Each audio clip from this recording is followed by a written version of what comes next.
Recibimos con mucho gusto a Daniel Chaschetti, politólogo, para hablar de uno de los temas que ocupa las tapas, digamos, de los medios en estos momentos y el cálculo del Ministerio de Economía. ¿Cómo andás, Daniel? Muy bien, un gusto estar acá. Realmente el gusto es nuestro porque, bueno, siempre con el análisis uno puede llegar a entender algunas cuestiones, ¿no? Y que tienen que ver en este caso con el presupuesto, que el propio gobierno, el propio presidente ha dicho que viene con ahorro, no con recortes, que se pronostica austero y con algunos énfasis. ¿Qué podés decir de lo que ha trascendido que no ha sido demasiado? Mira, me gustaría comenzar por decir algo que creo que es importante para que la gente entienda, ¿no? Todos los manuales señalan que la política presupuestaria de cualquier país tiene 4 etapas. La primera es la preparación, la segunda es la aprobación, la tercera es la ejecución y la cuarta es la supervisión o el control. Estamos en esa primera etapa, la etapa de preparación. Esa primera etapa es una etapa bastante opaca, ¿no? Oscura, porque en realidad se resuelve en la interna del gobierno, ¿no? En este momento el gobierno está definiendo cómo va a ser la distribución de la torta presupuestal. Los procedimientos que se siguen son los siguientes. Mirá, la OPP le envía a los ministerios, eso ya pasó, las directrices con las metas fiscales del gobierno, y los ministerios tienen que elaborar, en base a lo que han ejecutado en los últimos años, una propuesta para los próximos 5. Cuando los ministerios devuelven esa propuesta, bueno, la OPP tiene que comenzar a surgir. Y ahí es donde se produce la negociación dentro del gobierno. Acá estamos hablando de que ese recorte que se le pidió a los ministerios como regla general es 15% menos de lo que tenían, y en lo de los funcionarios como una regla genérica, aunque dependerá de cada caso, que las vacantes de cada 3 funcionarios que se generen, solo uno se pueda ingresar, ¿no?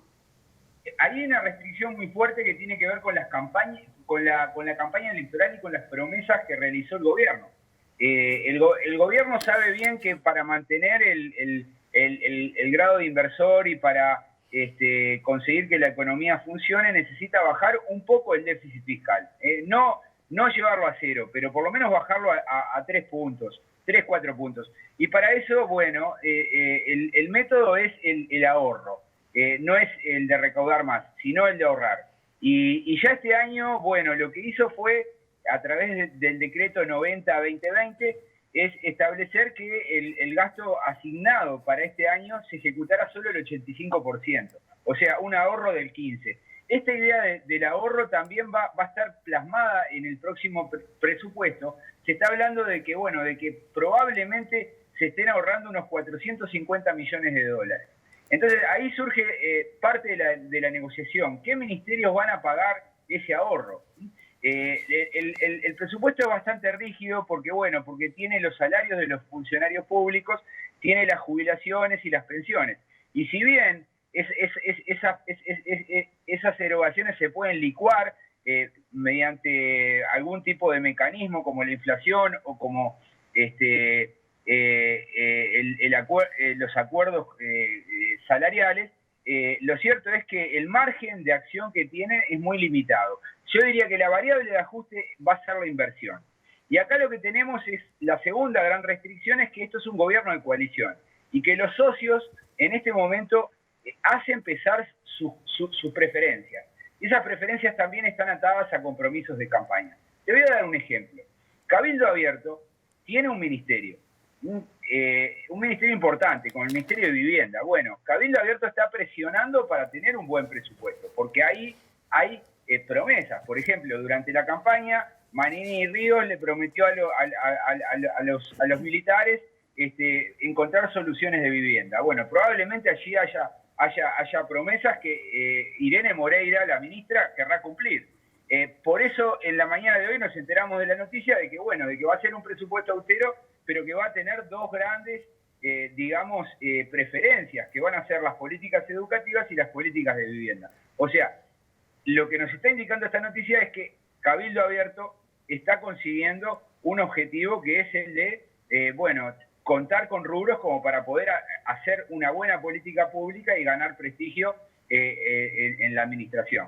Claro, solo a nivel de vivienda el recorte en principio sería la mitad de lo que se habría anunciado, no llegaría al 15%, sería en torno al 9% para tratar de impulsar, según dice, la formación la creación de empleo y sobre todo también de vivienda. Ahora, ¿quién paga esto? ¿No?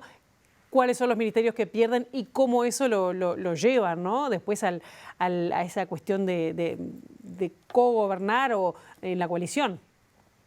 Claro, porque los socios en definitiva van a poner los votos a la hora de aprobar el presupuesto y en esta negociación interna hacen pesar esos votos. Por tanto, no es tan sencillo recortarle a un ministerio en manos de un asociado, al partido de gobierno. El Partido Colorado, por ejemplo, tiene 3 ministerios. El Ministerio de Ganadería y Agricultura y Pesca, que está liderado por un ministro muy asociado a las gremiales empresariales del agro. Es difícil que al Ministerio de Ganadería se le recorte mucho. Y luego tiene 2 ministerios que son marginales. Uno es el Ministerio de Turismo, que es el ministerio más chico, y otro es un ministerio que todavía no nació, que está naciendo con la LUC, que es el Ministerio de Medio Ambiente. Bueno, ¿qué dotaciones presupuestales van a tener estos ministerios? Va a depender de cuánto presione el Partido Colorado. Entonces, en esta etapa yo diría que lo sustantivo son las negociaciones que se produzcan dentro de la coalición. Otro aspecto que me gustaría señalar muy brevemente es que habitualmente los presupuestos no solamente traen los rubros de gastos en materia de sueldos, de inversiones, sino también que muchas veces traen empaquetadas, como si fueran leyes ómnibus, algunas reformas, ¿no? Por ejemplo, en 1995, Sanguinetti, que era siendo presidente...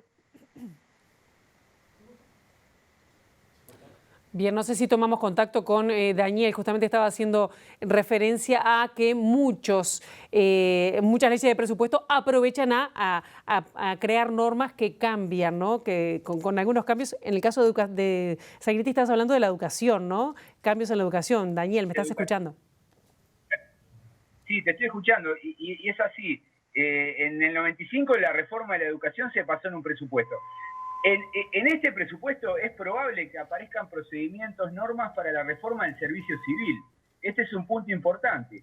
Y es probable que allí haya una gran reforma, una reforma importante sobre la cual vamos a tener que tomar atención. Y eso está ligado a la forma en cómo, bueno, el Estado va a cubrir las vacantes, a los ahorros y al tipo de diseño buscando mayor eficiencia, ¿no? En eso está mi colega Conrado Ramos y probablemente, bueno, va a ser una de las novedades o de las noticias que en los próximos días vamos a comenzar a escuchar. Solo para terminar, ¿cuáles son las condiciones que se requieren para la aprobación del presupuesto? ¿Ya tienen todos los votos asegurados o se requieren también hacer acuerdos extrapartidarios? No son necesarias las mayorías especiales. La mayoría de miembros de la Cámara aprueba el presupuesto, la coalición tiene mayoría en las 2 cámaras. Por tanto, el gran desafío para el presidente es alinear a sus socios de coalición y más concretamente alinear a Cabildo y alinear al Partido Colorado. Yo diría que esas son las pruebas a las cuales va a estar sometido el gobierno de Lacalle Pou a partir del 1 de septiembre, cuando el proyecto ingrese en el Parlamento y por tanto se inicie la segunda fase de la política presupuestaria de este año. Daniel Chasquetti, muchísimas gracias por estos minutos y nos reencontramos en una semana exactamente. Gracias, Pilar. Saludos, país.